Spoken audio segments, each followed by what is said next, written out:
नमस्कार, मैं डॉक्टर आशाराम भार्गव। आज हम सेनापति के पदों की व्याख्या करेंगे। इस भाग 5 में हम पद संख्या 14 से 16 की व्याख्या करेंगे। पद संख्या 14। मधुर अमोल बोल, टेढ़ी है अलख लोल, मेन का न ओल जाकी देखे भाई अंग के। रति के समान सेनापति की परम प्यारी, तो ही देखे देव बस होत है अनंग के। सरस विलास सुधाधर स्व प्रकाश हास, मानो कुंभ दो मदन मतंग के। दीर्घ ढरारे अनियारे कजरारे प्यारे, लोचन ए तेरे मद मोचन कुरंग के। इस पद में सेनापति ने श्रृंगार वर्णन किया है। उस श्रृंगार वर्णन के अंतर्गत एक नायिका या गोपिका के सौंदर्य का चित्रण किया है। वे कहते हैं, मधुर अमोल बोल। उस नायिका के बोल मधुर हैं और अमोल है, अमूल्य बोल हैं। वाणी उसकी मधुर है। टेढ़ी है अलख लोल, अलख अर्थात लटें, लोल अर्थात सुंदर। उसकी सुंदर लटें भी टेढ़ी हैं। मेन का न ओल जाकी देखे भाई अंग के। मेन का अर्थात जो स्वर्ग की अप्सरा, न ओल, ओल अर्थात समान, जाकी देखे भाई अंग के। देखे भाई अंग मतलब उसके समान मेनका भी नहीं है। रति के समान सेनापति के परम प्यारी। वह कामदेव के पत्नी रति के समान सेनापति की परम प्यारी है। तो ही देखे देवो बस होत हैं अनंग के। तो ही मन तुझे देख करके देव भी, देवता भी बस होते हैं अनंग के। अनंग अर्थात कामदेव। तुझे देखकर देवता भी कामदेव के वशीभूत हो जाते हैं, अर्थात तुझ पर आकर्षित हो जाते हैं। सरस विलास सुधाधर स्व प्रकाश हास। सरस अर्थात रस से युक्त, विलास अर्थात आनंद से युक्त, सुधाधर अर्थात चंद्रमा, सुधा अर्थात अमृत, धर अर्थात धारण करने वाला, सुधाधर अर्थात चंद्रमा। चंद्रमा सो प्रकाश हास, चंद्रमा की तरह प्रकाशित हास, हास अर्थात हास्य, प्रकाशमान हास्य है, चांदनी जैसी हंसी है। मानो कुंभ दो मदन पतंग के, और मानो कुंभ मन घड़े, दो मन दोनों, मदन मतंग के दो घड़े हैं। दीर्घ मन बड़े, ढरारे झुके झुके, अनियारे पहने, सुंदर, कजरारे काजल से भरे, प्यारे हे प्यारी, लोचन ए तेरे, लोचन अर्थात नेत्र, ए ये तेरे मद मोचन कुरंग के। मद अर्थात घमंड को, मोचन मतलब मोड़ देने वाले हैं, समाप्त कर देने वाले हैं, कुरंग के, हिरण के। हे नायिका, तेरे सुंदर नेत्र जो दीर्घ हैं, ढरारे हैं, पैने हैं, सुंदर है, काजल से युक्त हैं और प्यारे हैं, ये हिरण के घमंड को भी खत्म कर देने वाले हैं, समाप्त कर देने वाले हैं। इस प्रकार इस पद में नायिका के सौंदर्य का वर्णन हुआ है। उसके समग्र सौंदर्य का वर्णन किया गया है कि उसके बोल मधुर हैं, अमूल्य हैं, उसकी लट जो सुंदर है और टेढ़ी है लटें, और मेनका भी उसकी समानता नहीं कर सकती। और जो कामदेव की पत्नी रति हैं, जो सृष्टि में सबसे सुंदर मानी गई हैं, उसी के समान वह सेनापति की परम प्यारी है। और इसको देख करके, उस नायिका के सौंदर्य को देख करके देवता भी काम के वशीभूत हो जाते हैं। सरस, रस से युक्त है, आनंद से युक्त हैं, चंद्रमा की तरह प्रकाश जैसा हास्य है, अर्थात प्रकाशमान हास्य है उसका। और मानो कुंभ दो मदन मतंग के, और कामदेव के घड़े हैं, दीर्घ हैं, झुके हैं, पहने हैं, काजल से युक्त है। हे प्यारी, तेरे ये नैन हिरण को भी, हिरण के घमंड को भी समाप्त करने वाले हैं, अर्थात हिरण से भी ज़्यादा सुंदर है, हिरण की आंखों से भी ज़्यादा सुंदर है। इस प्रकार इस पद में नायिका के सौंदर्य का वर्णन किया गया है। पद संख्या 15। हित सो निरखी हंसे, तोते तुम उर्वसे, स्वाति हे चातक से हम तरसत हैं। प्रीतम हो ही के, हो आधार सेनापति जी के, तुम बिन फीके मन कैसे हुलसत है। तेरे नेह नाते तेरे लागत पड़ोसी प्यारे, तेरी गली गए सुख सबे सरसत हैं। तेरे मनोरथ चाऊ, तेरे ही दरस पथ, तेरी शपथ प्राण तो ही में बसत है। इस पद में वियोग का वर्णन किया गया है, प्रेम का वर्णन किया गया है।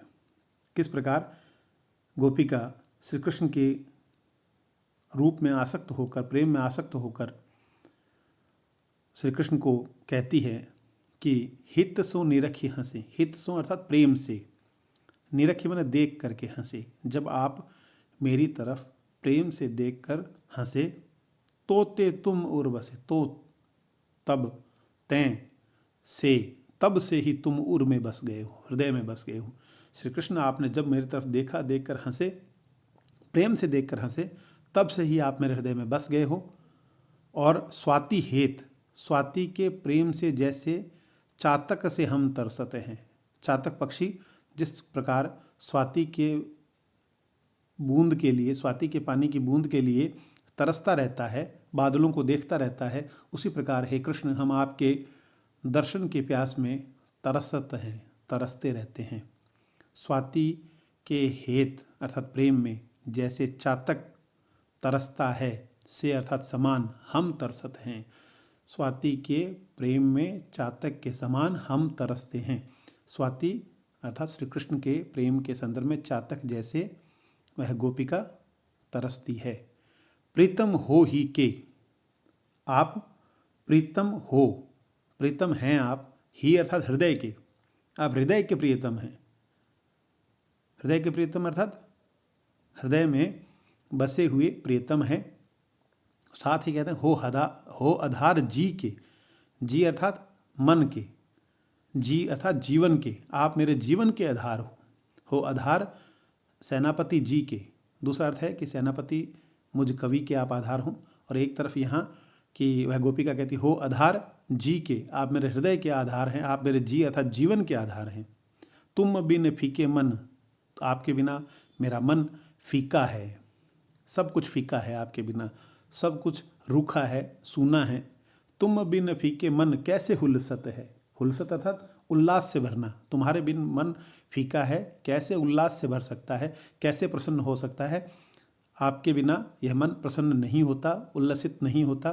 तेरे नेह नाते, तेरे अर्थात आपके, नेह अर्थात प्रेम के नाते, आपके प्रेम के कारण, तेरे लागत पड़ोसी प्यारे, तेरे पड़ोसी भी प्यारे लगते हैं।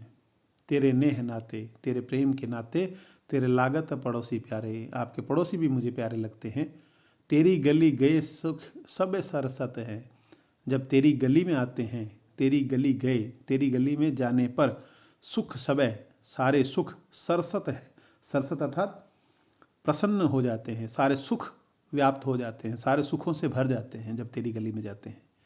तेरे मनोरथ चाऊ, तेरे अर्थात आपके, मनोरथ अर्थात मनोकामना में, चाऊ अर्थात उमंग। तेरे दर्शन के पथ पर, तेरे इच्छा में, तेरे मनोरथ, तेरे ही दर्श पथ, तेरे मनोरथ अर्थात तेरे मनोकामना में, तेरी मनोकामना के चाव अर्थात उमंग में, तेरे ही दर्श पथ और तेरे दर्शन के ही पथ पर, तुझे देखने के लिए ही तेरी ये शपथ मैं आपकी सौगंध खाती हूँ। प्राण तो ही में बसत है, मेरे प्राण आप में ही बसते हैं, मेरे प्राण आप में ही विद्यमान है। अर्थात जहाँ आप हैं वहीं मेरे प्राण है, मेरा जी है। तो इस प्रकार इस पद में प्रेम का वर्णन किया गया है। एक गोपिका श्री कृष्ण के संदर्भ में कहती है कि हे कृष्ण, जब आपने मेरी तरफ प्रेम से देखकर हंसा, तब से ही आप हृदय में बस गए हो। यहाँ प्रथम दृष्टया प्रेम का चित्रण किया गया है, पहली नज़र का प्रेम। तो कहते हैं कि जब आप पहली बार हित सो निरखी हंसे, प्रेम से आपने देख करके हंसे, तब से मेरे हृदय में बस गए हो। और स्वाति जैसे के लिए जैसे चातक तरसता है, वैसे हम आपके लिए तरसते हैं। आप हमारे हृदय के प्रियतम हो, हमारे जीवन के आधार हो, और आपके बिना मेरा मन फीका है, सब कुछ फीका है, और आपके बिना मन में कैसे उल्लास संभव है। और आपके प्रेम के नाते आपके पड़ोसी भी प्यारे लगते हैं। और जब तेरी गली में हम जाते हैं तो सारे सुख सरसते हैं, समस्त सुखों से प्रसन्न हो जाते हैं, समस्त सुखों से भर जाते हैं। और तेरे मनोरथ चाऊ, आपकी मनोकामना में ही, आपकी इच्छा में ही, तेरी ये दर्श प्यारे पथ, और आपके ही दर्शन के रास्ते में तेरी ही शपथ, प्राण तो ही में बसत है। और आपकी कसम से कहती हूँ, आपकी सौगंध से कहती हूँ कि प्राण तो ही में बसत है, तुझ में ही मेरे प्राण बसते हैं। पद संख्या 16। रूप के रिझावत हो किन्नर जो ग्यावत हो, सुधा बरसावत हो लोयन श्रवण को। हिय सिय रावत हो जियो हूँ भावत हो गिरधर जावत हो वर वधुजन को। रसिक कहावत हो या मैं कहा पावत हो चेटक लगावत हो सेनापति मन को। चित ही चुरावत हो कब हु न आवत हो लाल तरसावत हो हमें दर्शन को। इस पद में भी दर्शनों की प्यास है। एक गोपिका श्री कृष्ण से कहती है कि चित्त ही चुरावत हो, आप मेरे मन को चुराते हैं, आप मेरे चित्त को चुराते हैं, आप मेरे चैन को चुराते हो। कबहू न आवत हो और कभी नहीं आते हो। लाल तरसावत हो, हे लाल हे कृष्ण आप हमें तरसाते हो। हमें दर्शन को, आप हमें दर्शन के लिए तरसाते हैं। वह कहते हैं रूप के रिझावत हो, अपने रूप से रिझाते हो, मोहित करते हो।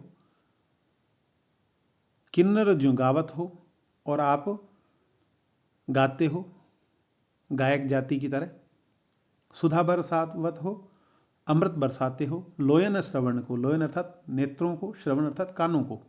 जब श्री कृष्ण बांसुरी बजाते हैं या बोलते हैं, जब श्री कृष्ण गाते हैं तो आँखों और कानों के लिए अमृत बरसता है। अर्थात उनके रूप को देखकर आँखों के लिए अमृत बरसता है, उनके गायन को देखकर, उनके बांसुरी को देखकर कानों के लिए, श्रवण अर्थात कानों के लिए अमृत बरसता है। हिय सिय रावत हो, आप हमारे हृदय को सियरावत अर्थात ठंडा करते हो, शीतल करते हो। जिय हूते भावत हो, और आप मेरे हृदय में भाते हो, अच्छे लगते हो।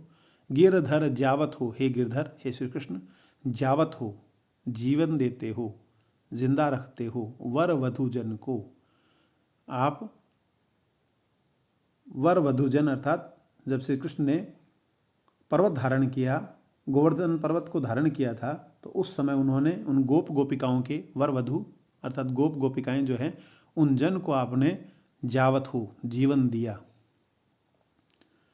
साथ ही श्री कृष्ण की महिमा का वर्णन करते हुए सेनापति कहते हैं कि रसिक कहावत हो, श्री कृष्ण रसिक शिरोमणि हैं, तो आप रसिक कहलाते हो। या मैं कहा पावत हो, और इसमें आप क्या पाते हो हे कृष्ण।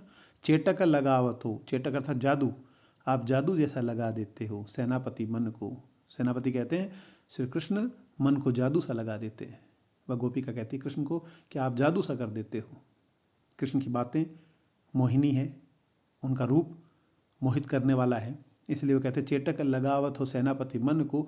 चित ही चुरावत हो, और आप हृदय को चुरा लेते हो, चैन को चुरा लेते हो। कब हूँ न आवत हो, और कभी नहीं आते हो। लाल तरसावत हो हमें दर्शन को, हे श्री कृष्ण आप हमें दर्शन के लिए तरसाते हो, दर्शन नहीं देते हो। इस प्रकार इस पद में भी श्री कृष्ण के सौंदर्य का वर्णन किया गया है। गोपिका श्री कृष्ण से कहती है कि आप अपने रूप से हमें रिझाते हो, आप गाते हो, अमृत बरसाते हो आँखों और कानों के लिए। आपके रूप से आँखों के लिए अमृत बरसता है, और आपके गाने को सुनकर कानों के लिए अमृत बरसता है। हृदय को शीतलता प्रदान होती है, और हृदय को आप भाते हो। और आप गिरधर, गिरि को धारण करके आप जीवित रखते हो, जीवन देते हो गोप गोपिकाओं को।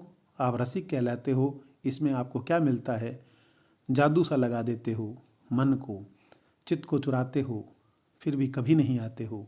हे कृष्ण दर्शन के लिए क्यों तरसाते हो। इस प्रकार इस पद में श्री कृष्ण के सौंदर्य का वर्णन किया गया है, साथ ही गोपिका के विरह का वर्णन किया गया है। धन्यवाद।